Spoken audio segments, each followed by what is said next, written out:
enthusiasts, how are you doing? Welcome back to Classic Mini Workshop. My name's Keith, and in today's video we're back on the Racing Green, just doing bits and bobs, sorting out snags, continuation of last week's video.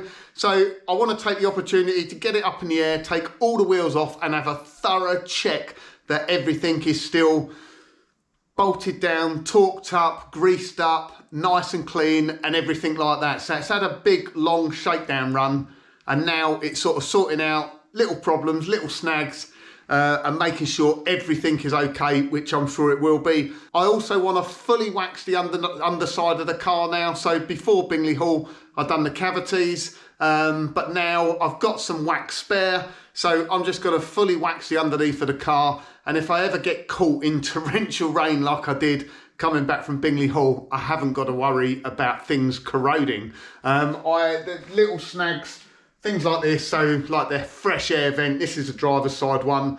I managed to salvage it off the original, this is the original part, and then unfortunately it's just brittle and I broke it when I put it back together. So I need to get one of those as a replacement, sort out the heater flap, just bits and bobs really. While I'm here, I thought I would share with you just some nice memorabilia that I got handed to me recently. So unfortunately, my uncle passed away last year and he was into his classic minis as well. In fact, if you go to the sort of late 90s, early noughties, it ran in the family. So I had a classic mini, my father-in-law had a classic mini, my uncle had a classic mini. We all had, or they had, young families then. And we used to go around all the car shows back in the day. So Mini in the Park, Riviera Run, London to Brighton, etc. And we'd always go round in 3 minis. I'll try and insert a picture somewhere here. We were always very competitive against each other, and it really was, few years, absolutely great fun. Like I say, unfortunately my uncle passed away last year and I got handed down some of the mini bits he had. Just some interesting stuff I thought I'd share with you. So we got an original MPI mini brochure that would have come from the Rover dealerships, pristine condition.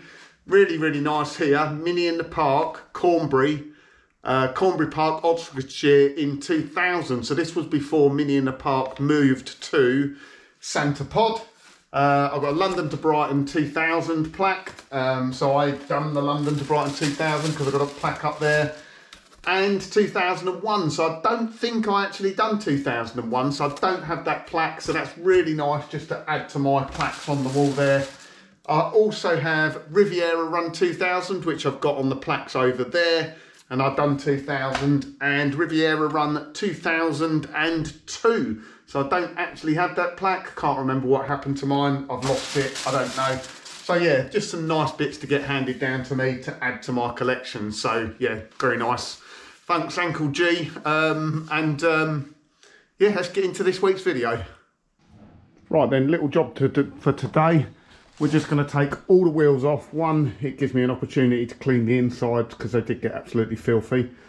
I've obviously cleaned them up. And two, we're just going to re-grease everything, check all the nuts and bolts are tight, just have a good look around. Now it's done, you know, sort of 400 or 500 miles, make sure there's nothing loose, re-grease the swivels and things like that, and it will give me the opportunity to have a really good clean inside here. But I've got to be honest, considering what it went through, it is pretty clean and tidy in there already, so I'm pretty pleased with that. Right, so hour later, or no, it's probably more, a couple of hours actually, I've given it all a really good clean up under here, just using some sort of multi-purpose cleaner. So it's really good. We've waxed up behind the headlights there, just gone round, make sure everything is tight. Lowered the suspension down a tiny little bit, greased up all the ball joints, checked the swivels and everything like that. Right, on the back end, it was pretty clean actually, but I have just given it the same treatment, just given it all a wipe down, made sure it's all clean up inside the arches and that. I've adjusted the rear shoes. They took, probably turned about 2/4 turns. So yeah, just obviously the brake shoes bedding. Now I've just got to finish off that bit of waxing at the back and then we'll be on to the next job. Whew, what a horrible, messy job. So I've just finished off waxing the underside of the car. I was trying to do it with cans, but it just doesn't go on very well. So in the end, I ended up heating up the Dinitrol, putting it in an old spray gun and spraying it on there. I mean, unfortunately, that's probably knackered my spray gun now. Putting wax through it, it's not going to help. I'll try and clean it out with some thinners. I mean, I only ever use that for primer anyway. But yeah, I think the most annoying thing is, I don't know whether there's going to be a thin layer of wax all over the car now. Yeah, there probably is. So I'm probably going to have to clean off the car again now. Bit annoying, but let me show you underneath. It looks, yes, it's very well protected. It will rust like a fish now. Right, so there we go. The underside all waxed up, nice thick coat of wax on there now. Not for everyone, you know, if you've got a show car, you want the underneath of the car like spotless, but at least with this wax protection on there, if you get caught out in bad weather or anything like that, you ain't got to worry about it because the underneath is all fully protected. I'll have to run it up now because obviously some of that wax has got on the exhaust, so I'm sure it's going to smoke a little bit. Horrible messy job though. Don't enjoy doing that, especially not when I'm crawling around on the floor. If you've got a ramp to do it on, might be a little bit easier, but of course you're trying to use a spray gun or a spray can upside down, so trying to get it out smoothly and consistently, pretty much impossible.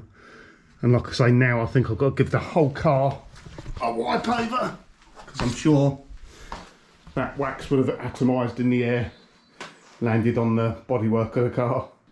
Gotta admit, that's not the brightest thing I've ever done.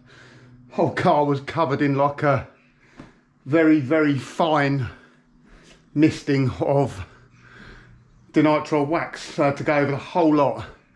Just clean it off, do the windows. Yeah, should have covered it up first.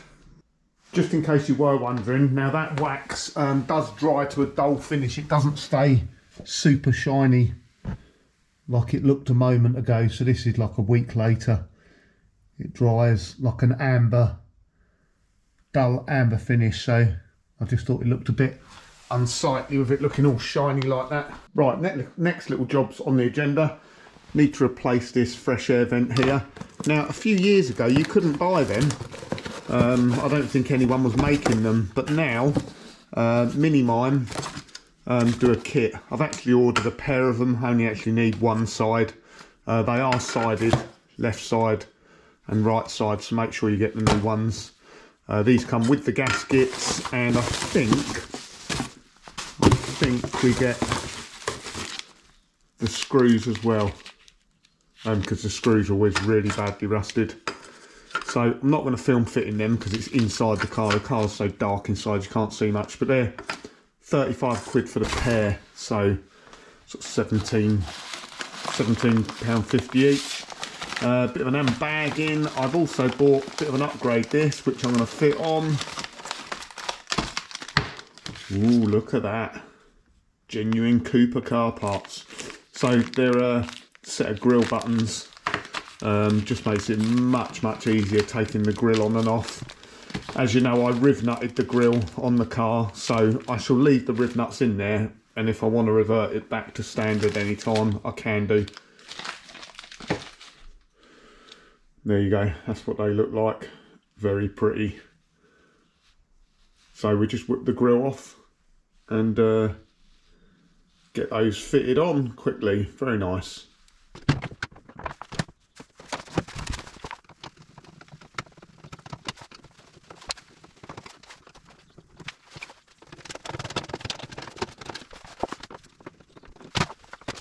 Right, so that's the grill off. Quite easy. Now, I think seems to be already a ready-made hole. So on this side of the front panel, taking in mind this is a brand new front panel, there's a hole here, which seems an ideal location for one side of the grill buttons. The other side, there isn't a hole there, so we'll have to drill, but obviously this bit here is in line with that bit there.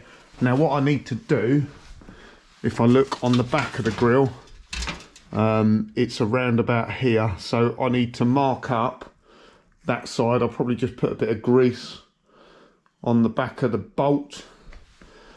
That'll mark on here, and then I can drill through, because you don't want to be fitting the grille buttons, well, you couldn't do really, but you don't want to be fitting them in the middle of these slats, because they just bend. If you're on this bit here and this bit here, which is where they're designed to go, obviously there's a bit more strength in that area. So yeah, I'll literally just put a blob of red grease on the end there, line up the grille. That'll give me my mark then, where I know I need to drill a hole.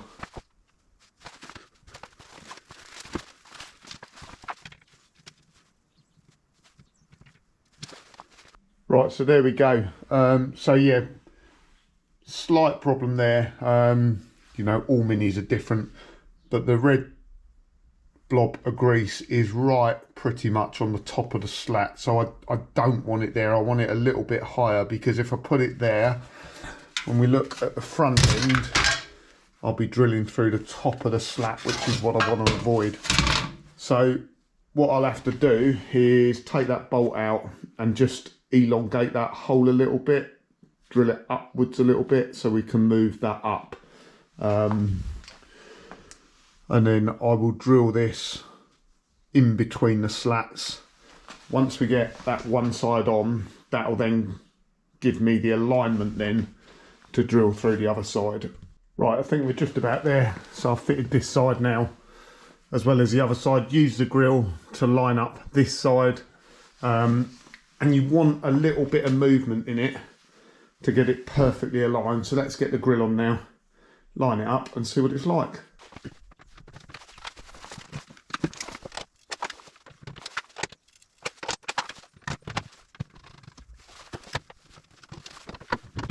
Right, so I've left a little bit of movement in there. So basically, once you've got it on, you can then just do very fine adjustments. There we go. Got all our gaps right. Fits on quite nicely. Made sure we got the Cooper badges all straight.